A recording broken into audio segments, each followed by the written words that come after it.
নির্বাচন ছাড়া দেশ আর কতদিন চলবে এমন প্রশ্ন রেখেছেন বিএনপির জ্যেষ্ঠ যুগ্ম মহাসচিব রুহুল কবির রিজভী। বলেন, দেশের মানুষ হতাশায় ভুগবে নির্বাচন দেরি হলে।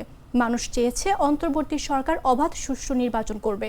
শনিবার দুপুরে নাটোরে জেলা পরিষদ অডিটোরিয়ামে এক সেমিনারে এসব কথা বলেন তিনি। এটা অন্তর্বর্তীকালীন সরকারের কাছে আমার জিজ্ঞাসা, দায়িত্ব আপনাদের।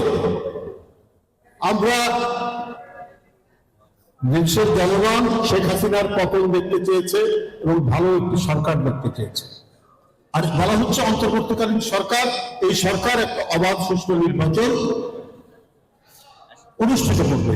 কারণ এই অবাধ সুষ্ঠু নির্বাচনটা একেবারে জাদুঘরে পাঠিয়ে দিয়েছিল শেখ হাসিনা। সুতরাং এই জাদুঘর থেকে আবার জীবন্ত অবাধ সুষ্ঠু নির্বাচনটা করতে হবে। সেই বিশ্বাস তো ডক্টর ইউনূস সাহেবের কাছে জনগণ দিয়েছে, রেখেছে সেই বিশ্বাসটা যে তিনি এই কাজটা করবেন। তিনি একজন গুণী মানুষ, তিনি আন্তর্জাতিক সম্মান বয়ে নিয়েছেন। কিন্তু যদি বৈপরীত্য থাকে, যদি দরুণ্য মানবতা থাকে, পেন্ডুলামের মতো দুলতে থাকেন। সানবিট সব দিবে সামাল। সানবিট ম্যাজিক প্রেস ডিশওয়াশিং এর মাথা ঘোরানো সলিউশন।